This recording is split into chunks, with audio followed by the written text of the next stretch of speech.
Bonjour, bonjour, bienvenue sur le plateau de Batijournal TV. Nous sommes à Batimat 2019 et nous allons nous intéresser à l'enveloppe des bâtiments, à l'enveloppe performante. Et pour qu'elle soit performante, notamment, il faut optimiser les apports solaires et la lumière naturelle. Et tout ça passe par l'enveloppe, par la façade et par la couverture. Pour en parler avec moi, Monsieur Rodolphe Godin, bonjour. Bonjour. Vous êtes le directeur général de Tellier Brice Soleil et aussi le directeur marketing d'Adexi. Tout à fait. Rapide présentation, Adexi et Alors, Tellier. Adexi est un groupe qui regroupe plusieurs sociétés qui travaillent sur la gestion des énergies naturelles, notamment avec Bluetech, éclairement naturel zénital.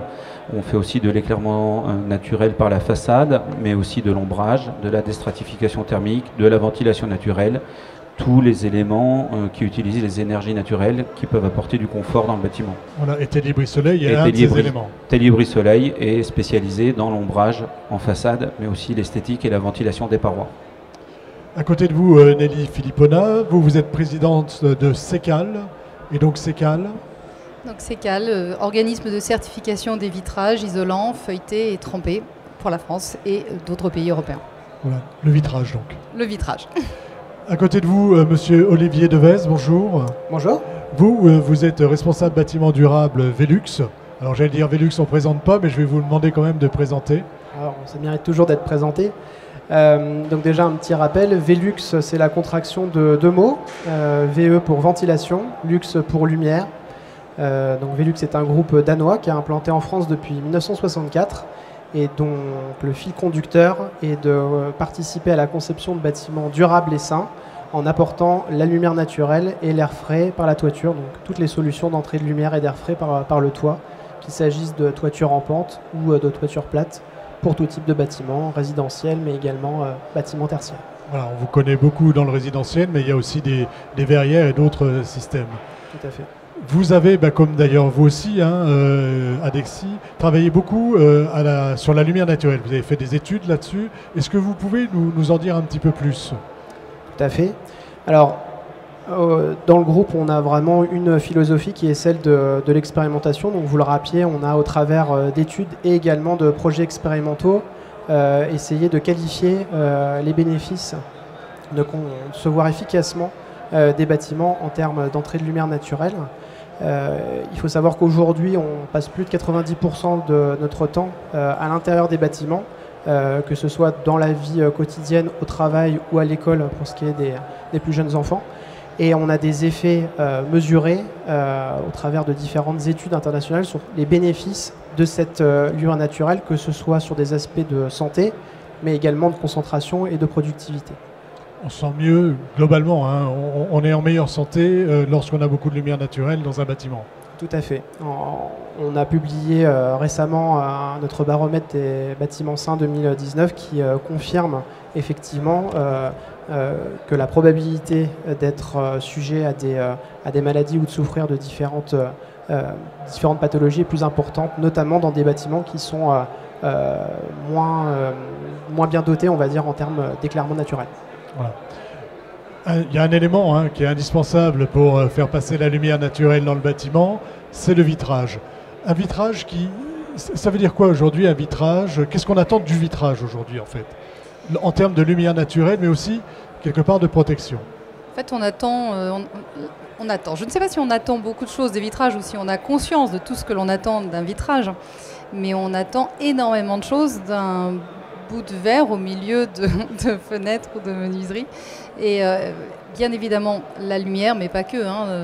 Bon, CECAL, on va fêter nos 30 ans justement jeudi. Donc ça fait 30 ans qu'on certifie des valeurs sur la sécurité, sur l'acoustique. Enfin, donc il y a tout ça aussi dans les vitrages. Mais bien entendu, il ne faut jamais oublier que la première raison... Voilà, la fonction première, c'est quand même de laisser passer la lumière. Alors, c'est quand même d'avoir un accès à la lumière. Je reprends juste cela parce que, en fait, l'accès, ça laisse bien voir, entre guillemets, qu'on l'a dans les deux sens. C'est-à-dire qu'on donne un accès à la lumière naturelle dans le bâtiment et tout ce qui va avec. Donc, il y a aussi la possibilité, avec des ouvrants, de ventiler, etc., d'avoir accès aussi à l'énergie amenée par le soleil, quand elle est désirée, mais aussi d'avoir une vue sur l'extérieur. Ce qui est tout aussi important, et c'est ce que nous allons justement débattre jeudi dans notre conférence. Voilà, on n'apporte pas seulement la lumière naturelle, voilà, mais on permet aussi de voir à l'extérieur. Ça, c'est important. Et donc, c'est la difficulté que nous avons depuis des années pour cela, c'est de l'exprimer, hein, de le quantifier, de l'exprimer, de donner des indicateurs. Et en fait, donc, nous avons l'année dernière eu la publication d'une nouvelle norme européenne, qui est la EN 17037, qui traite de la lumière naturelle dans les bâtiments. Et en fait, nous trouvons en fait, au niveau de CECAL qu'on en a peu parlé, alors qu'elle est très importante parce que c'est la première fois où on a toute une série d'indicateurs qui sont autant d'aides à la conception des bâtiments pour des architectes, pour des bureaux d'études. Est-ce que vous pouvez nous donner un ou deux exemples d'indicateurs? Les exemples, ça va être effectivement les niveaux de lumière du jour, mais aussi les notions d'éblouissement, mais aussi les notions de vue sur l'extérieur, hein, la répartition avec des baies vitrées. Et donc, je sens que vous êtes très très curieux d'en savoir plus. Donc, vous allez venir nous voir jeudi à la conférence qui va traiter entre autres de cela et de 3 façons avec des intervenants différents. C'est-à-dire une personne qui va nous présenter vraiment la norme et ses indicateurs, mais aussi on fait intervenir des concepteurs de bâtiments qui vont nous expliquer comment eux se l'approprient pour amener cet apport de lumière naturelle, cet apport de vue sur l'extérieur, cet apport de végétalisation en fait. Hein, la ville se végétalise et nous on va la voir dans les bâtiments, voire elle est végétalisée dans les bâtiments. Et on va donc traiter de tous ces points et nous en tant que CECAL, on va réaffirmer l'importance de bien connaître les performances des vitrages pour choisir le bon vitrage. Le bon vitrage au bon endroit, façade nord, façade sud et toiture. Sur il y a une vision globale, je crois, à avoir. Hein. Qu'est-ce que viennent chercher un peu quand vous prescrivez, quand vous faites de la prescription, qu'est-ce que vous prescrivez en termes de lumière naturelle, mais aussi, parce que ça va avec, de protection contre les apports solaires? Alors aujourd'hui, créer des surchauffes. Ouais. Aujourd'hui, ce qu'on prescrit, et je pense qu'on est tous les 3 dans cette démarche, c'est de mettre de la lumière naturelle dans les bâtiments, puisque l'enjeu, il est dès la conception, dès même l'idée du bâtiment, de prévoir des entrées de lumière naturelle, pour les raisons qu'on évoquait tout à l'heure, de santé, de confort, etc. Et pour bien concevoir le bâtiment, il faut connaître quelle est sa future fonction, qu'est-ce qui va se passer à l'intérieur, de quoi les gens ont besoin, donc de dimensionner la lumière qui sera disponible à l'intérieur du bâtiment. Suivant le type d'activité, on va avoir besoin de 150 lux, de 300 lux ou de choses comme ça. Et donc la lumière naturelle, en fait, va être dimensionnée pour pouvoir apporter un maximum de lumière à l'intérieur du bâtiment. Alors il ne s'agit pas de guerroyer contre l'éclairage artificiel, puisque suivant les heures d'ouverture du bâtiment, il y aura toujours besoin d'éclairage artificiel, mais l'objet est de pouvoir au maximum profiter de lumière naturelle. Voilà, c'est aussi, hein, parce qu'il y a l'aspect, pour profiter de la lumière parce que c'est bénéfique pour la santé, on a vu, mais il y a aussi l'aspect économie d'énergie. Hein. Alors il y a l'aspect économie d'énergie, il y a l'aspect santé, comme on le disait, productivité, confort au travail. Après, la lumière naturelle, c'est la meilleure lumière qui existe aujourd'hui pour l'être humain, puisque l'œil est fait pour percevoir la lumière naturelle. Ça va avoir des impacts importants sur le rythme circadien, hein, c'est le rythme biologique de réveil et d'endormissement, avec les niveaux de bleu et de température de couleur, par exemple plutôt bleu le matin, plutôt orange l'après-midi, qui sont des températures décelées par le cerveau.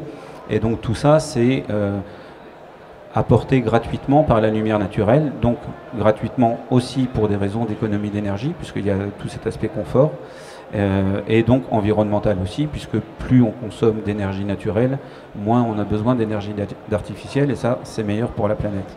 Donc il faut que tout ça se soit pris en compte dès la conception du bâtiment, et nous, c'est vrai qu'au niveau d'Adexi, on prescrit d'abord, pour reprendre votre question, l'usage de lumière naturelle et avec des bonnes pratiques d'utilisation, que ce soit en zénithal ou en façade. Et puis aussi, la lumière naturelle, il y a des moyens de l'apercevoir et de s'en servir, tout en maximisant les effets un petit peu collatéraux de la lumière, par exemple les apports de chaleur, que ce soit par des types de verre, que ce soit par du brise-soleil, comme nous on va proposer chez Adexi. On reviendra sur les apports de chaleur. Ce que je voudrais que vous me disiez maintenant, c'est bien, monsieur parlait de bonnes pratiques. Lorsque ça intéresse à la toiture, c'est quoi une bonne pratique par rapport à cet aspect lumière naturelle, mais aussi protection solaire?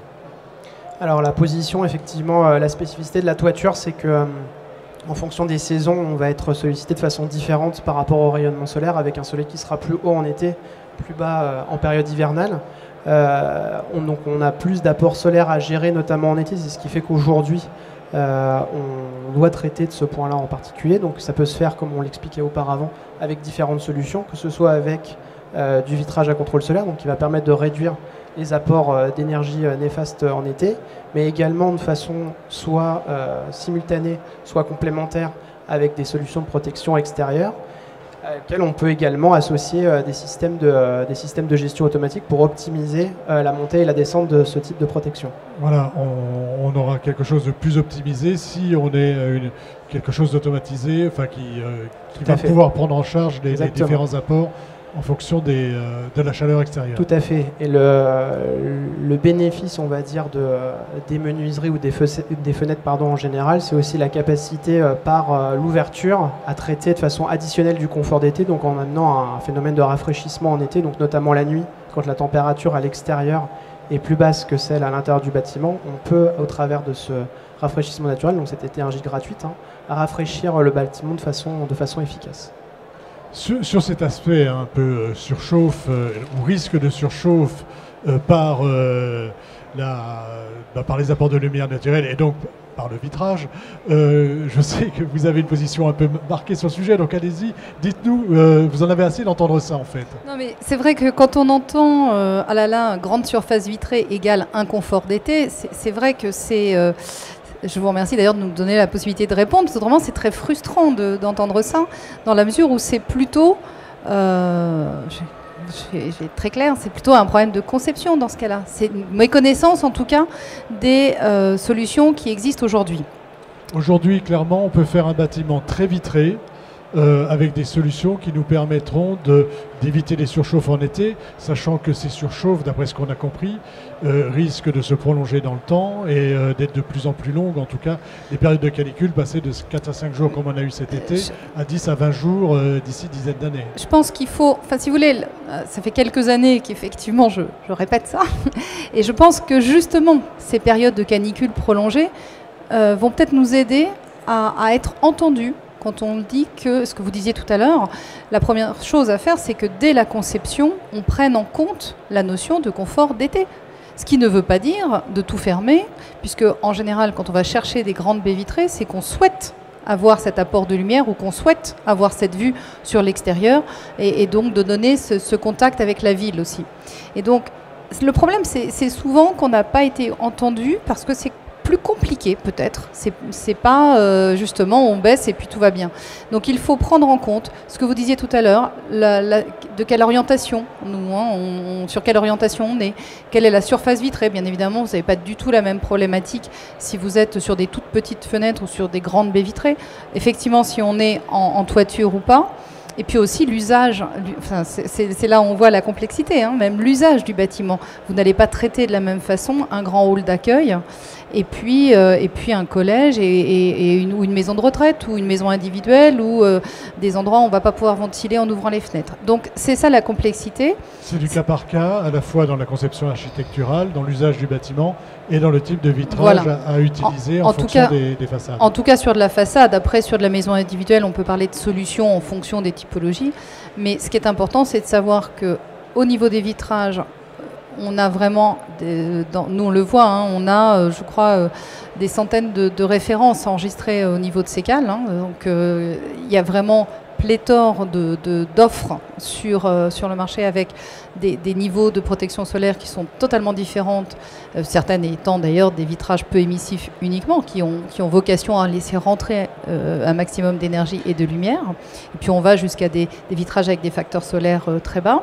Et puis on a d'autant plus de solutions que ces vitrages, suivant l'usage qu'on en a, peuvent être couplés avec donc des protections solaires rapportées pour compléter en fait la solution. Donc c'est vrai que ça demande un effort peut-être, ça demande en tout cas, et c'est vrai qu'avec les évolutions climatiques ça va être de plus en plus de cas, ça demande absolument de réfléchir la notion de confort d'été et d'y apporter tout autant d'intérêt que la notion d'isolation thermique en fait.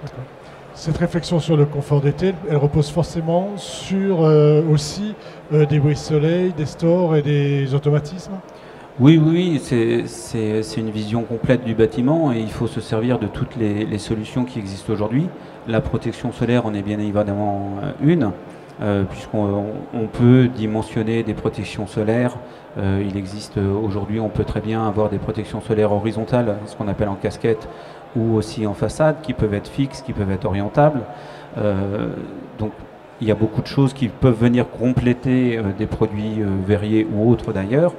Et puis dans la gestion du facteur solaire, il y a aussi des solutions de ventilation diurne ou nocturne, comme on l'évoquait aussi tout à l'heure.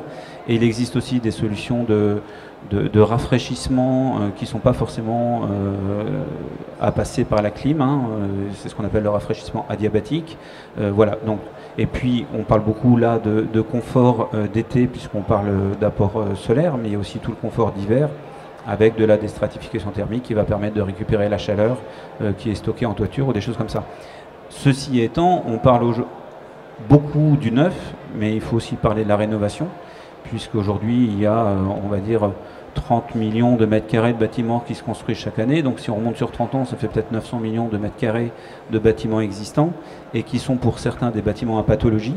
Il faut savoir que pour ces bâtiments, il existe des solutions qui vont passer soit par le remplacement des ouvertures existantes, soit par l'agrandissement d'ouvertures quand on manque de lumière, ou par des modifications ou en apportant aussi des solutions complémentaires, puisque c'est pas parce qu'un bâtiment a des problèmes que c'est rédhibitoire, et il y a des solutions qui existent.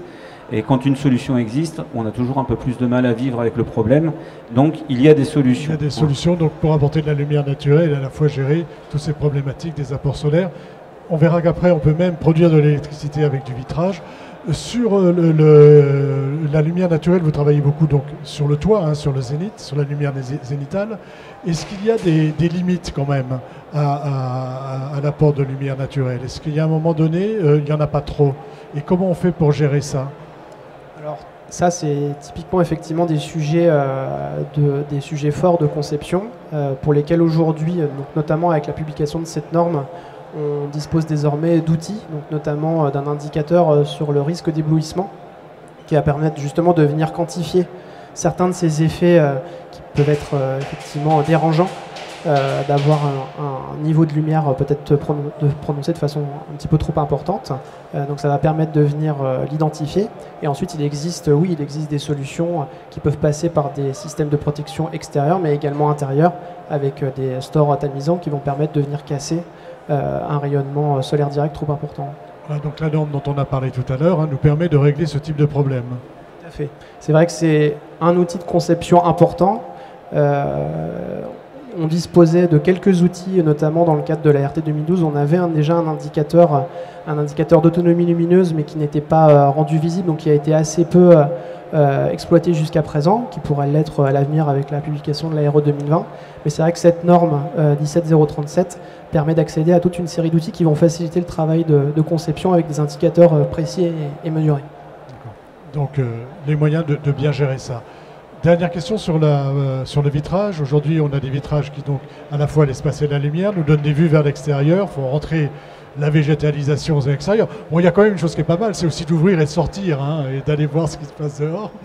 Mais on produit aussi de l'énergie photovoltaïque, on produit aussi de l'énergie en laissant passer de la lumière aujourd'hui. Alors, en fait, nous, ce qu'on voit au niveau de Sécal, bon, comme je le disais, on a un recul de 30 ans maintenant. On a vu dans cette certification, on essaye de suivre au maximum les évolutions du marché. Et donc, on le voit au travers des certifications que l'on développe. Et donc, on a effectivement développé il y a quelques années une qualification sur les vitrages photovoltaïques qui là risque... Enfin, on voit une nouvelle... Interrogation sur ce thème, puisque l'Aéro 2020 aussi laisse plutôt aller vers ce type de vitrage. Donc l'intérêt, c'est que là, on utilise vraiment la capacité des vitrages à absorber, enfin à faire passer plutôt l'énergie de la lumière qui, elle, va être absorbée par des systèmes photovoltaïques. Mais aussi, on voit d'autres évolutions. Nous ne certifions pas encore, mais on commence à avoir des demandes, donc on va suivre. Hein. C'est globalement ce qu'on pourrait appeler des vitrages actifs. On a parlé là tout à l'heure un coup de faire passer l'énergie, un coup de s'en protéger. Donc si on peut trouver un équilibre annuel, on va aller sur des types de vitrages de contrôle solaire, etc. Mais on peut aussi maintenant trouver des vitrages qui sont électrochromes, qui vont avoir des facteurs solaires variables. Donc voilà, nous, au niveau de la certification, on suit tout cela pour être vraiment très proche de notre marché et apporter cette certification quand on sent qu'il y a vraiment une tendance lourde vers ce type de vitrage. Et clairement, les vitrages actifs sont quand même des vitrages aujourd'hui qui sont... qu'on commence à voir dans certains projets. D'actualité, voilà. Qui sont d'actualité. Voilà. On va terminer avec vous. Il y a aussi un outil, je crois que vous avez développé avec le GIF Lumière. Est-ce que vous pouvez nous en dire un petit peu plus là-dessus? Oui, alors on travaille avec le GIF Lumière, mais on travaille également avec Eurolux, qui est le pendant européen du GIF Lumière, pour développer des outils qui servent à faire du dimensionnement, donc qui permettent, par rapport aux besoins à l'intérieur de bâtiments, d'apporter la bonne surface vitrée, ou tout du moins d'ouverture sur le bâtiment.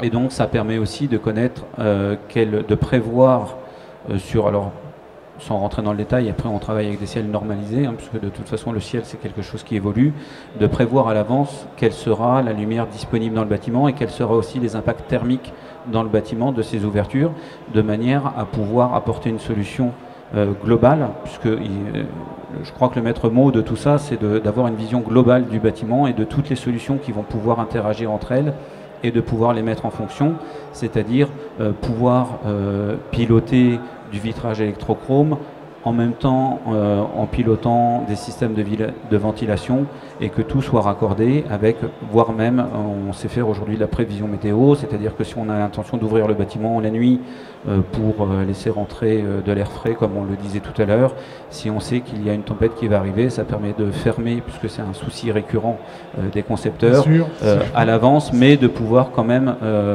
utiliser cette énergie disponible naturellement autour de nous.